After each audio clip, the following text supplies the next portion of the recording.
les universités d'été du MEDEF sont le rendez-vous de la rentrée pour les entrepreneurs. Et avec nous, Hervé Paquet, vous êtes dirigeant créateur du parc à thème du Caire. Et le parc à thème du Caire, c'est quelque chose de super innovant. Alors tout à fait, parce que quelque chose sur le tourisme qu'on ne voit pas souvent, c'est l'intégration de différents savoir-faire.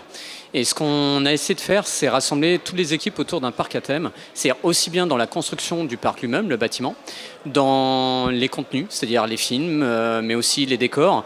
Il faut savoir qu'on est maison de production en film, on est capable de faire du film 4D, c'est-à-dire du film 3D relief comme on peut voir au cinéma, mais également concevoir des salles de cinéma avec des sièges dynamiques associés à ce type de contenu. On construit nos propres décors, donc là le premier parc qui est ouvert, c'est 36 tonnes de décors.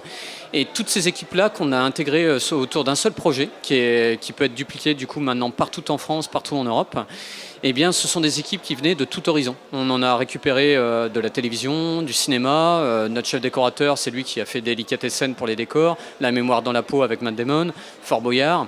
Notre réalisateur, Galien Chanley, a beaucoup travaillé avec Peter Jackson, James Cameron. Et notre premier film 4D qui parle de la bataille des Vénètes, donc c'est une bataille historique du temps des Romains, entre les Gaulois et les Romains. Eh bien, ce film-là sera en compétition dès cette année à Liège, Los Angeles et en Corée. Donc c'est l'occasion d'une structure touristique, en fait, comme le Caire, doit être une vitrine du savoir-faire, on va dire, de tout un département, toute une région. On l'a conçu comme ça et on a voulu montrer que... Rappelez-nous le nom du département. Eh bien, c'est le Morbihan. Le Morbihan. Donc en Bretagne. On est sur la façade sud, effectivement, de la Bretagne. Et sur une région, l'endroit où on s'est installé, très connoté, avec beaucoup de sites de la préhistoire, justement, jusqu'à la période celtique. Et on a traité cette période historique. Mais si on avait été à un autre endroit, on aurait pu traiter une autre période historique, une autre période culturelle. Mais c'est l'occasion de mettre en avant histoire, nouvelles technologies et modèle économique. Comment est-ce qu'on fait pour réunir autant de compétences sur un sujet qui peut-être pas le plus évident quand on parle nouvelles technologies? On a envie plus d'aller du côté des startups, ce genre de choses-là. Et là, un parc à thème, c'est pas une évidence. Alors tout à fait. Moi je viens de l'industrie à la base et en fait c'est purement de l'application de méthodes de suivi de projet qu'on peut trouver dans l'industrie. On va effectivement rassembler plusieurs équipes qui sont d'univers différents. Et bien là on a appliqué la même chose, c'est-à-dire on a ordonnancé avec un même planning des équipes qui étaient de milieux totalement différents. C'est-à-dire des entreprises du bâtiment qui avaient l'habitude de travailler avec des normes très strictes, très précises. Même si on a développé pas mal d'innovations avec des prototypes sur le bâtiment, c'est des entreprises qui ont l'habitude d'être normées, de travailler avec des timings serrés. Sur les entreprises qui venaient du cinéma, des décors, qui étaient confrontées à travailler avec des entreprises qui avaient l'habitude de normes, là c'est différent. Il faut savoir qu'au cinéma, les décors qu'on conçoit, ils sont conçus sans normes, on va dire. Il n'y a pas besoin d'appliquer des normes d'accueil du public, ce qu'on appelle les ERP.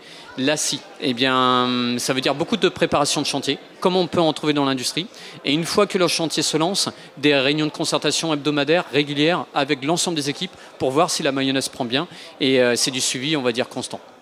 Alors pour cette édition 2016 des universités d'été du MEDEF, on veut parler d'espérance, on veut y croire. Je vais vous demander de regarder la caméra et je vous laisse 30 secondes pour nous donner les raisons d'y croire en tant qu'entrepreneur. Eh bien, d'abord, la première chose, c'est qu'on a des équipes extraordinaires sur le territoire. Des talents individuels ou par petits groupes. Et le fait de pouvoir les fédérer, on voit qu'on constitue des forces, mais on va dire, qui peuvent s'attaquer à des projets qui peuvent paraître inimaginables. Et là, on y arrive. Il suffit simplement de fédérer l'ensemble de ces forces, que ce soit dans les savoir-faire, mais aussi dans les financements, parce qu'on parle tourisme et innovation, et c'est le nerf de la guerre. On a réussi également sur ce projet-là à trouver des financements locaux, une vingtaine d'actionnaires qu'on a réussi à fédérer à côté de ces savoir-faire techniques. Et là, la clé du succès était là. C'est-à-dire, actuellement, on est à la croisée des chemins en France, avec des infrastructures qui vieillissent, des infrastructures qu'il faut repenser avec des modèles d'exploitation. Et le fait de se placer à ce moment-là, avec des financements innovants, avec des fédérations de savoir-faire, on y arrive. Il fallait y croire. Merci à vous, Hervé Paquet. Nous, on continue à parler business aux universités d'été du MEDEF. Au revoir.